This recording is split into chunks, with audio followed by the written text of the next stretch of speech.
Son illər xüsusi dövlət mühafizə xidmətində yüksək vəzifə daşımış general-leytenant Cəbrayıl Usubovun oğlu, Dövlət Gömrük Komitəsinin əməkdaşı Fərid Usubov barəsində gözlənilməz qərar verilib. Son məlumatlara görə, o, Baş Prokurorluq yanında korrupsiyaya qarşı mübarizə baş idarəsi tərəfindən saxlanılıb. Məlumata əsasən Fərid Usubov Dövlət Gömrük Komitəsinin nəzdində fəaliyyət göstərən Dəniz Nəqliyyatı və Enerji Resursları Baş Gömrük İdarəsinin liman məntəqəsinə rəhbərlik edib.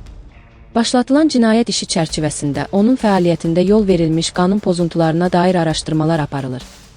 Hadisənin təfərrüatları açıqlanmasa da istintaqın davam etdiyi bildirilir. Rəsmi qurumların məlumatına əsasən yaxın saatlarda bu həbsin səbəbləri, araşdırılan epizodlar və digər detallar barədə geniş məlumat yayılması gözlənilir. Mövzu üzrə rəsmi açıqlama daxil olduqca sizi məlumatlandıracağıq.